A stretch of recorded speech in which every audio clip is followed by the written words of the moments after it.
Кадыр түн алгач буга чейин бир айта кетейин, башында айтпай калыптырбыз. Кадыр түн ошол биздин алымдарда эки сөз бар.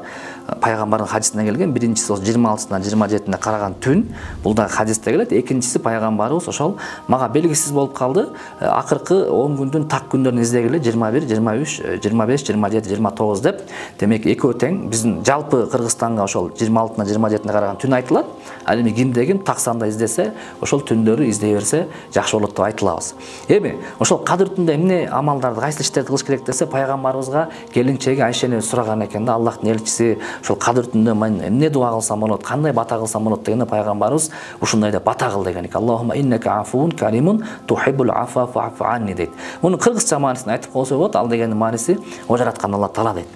Сен кечиримдүү затсың дейт. Кечиргенди жакшы көрөсүң дейт.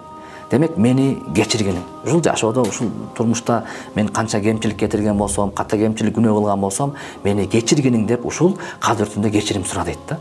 Демек эң биринчи Кудай Тааладан алдында ушул кадыр түндө буга чейинки кылган ката кемчилик күнөө үчүн кечирим сураш керек экен биринчи.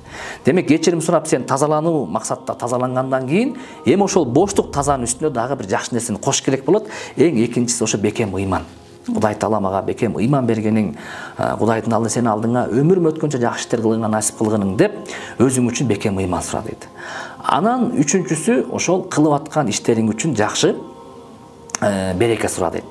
Жалпылай кетейин, кадыр түндө ошол 3 нерсе суралсын деп келет. Биринчиси өзүңдүн денеңе тиешелүү, экинчиси сенин мал мүлкүңө тиешелүү, үчүнчүсү сенин акыретиңе тиешелүү. Биринчиси денеңе тиешелүү деген кандай? Кудай Таала эгер ооруп аткан болсом, мага шыпа бер, ден соолук бер. Менин ушул денемдеги канча деген оорулар болгон болсо, ошонун баарын айыктыр деп сура дейт. Экинчиси мал мүлкүңө. Эгер сен бизнесмен, соодагер болсоң, сенин кол астында мал мүлк болгон болсо, Алла Таала ушул мал мүлкүмө береке бер. Адалдан болсун, иштеп аткан жумушум адал болсун. Ушулардын аркылуу мага ыраазы бол деп.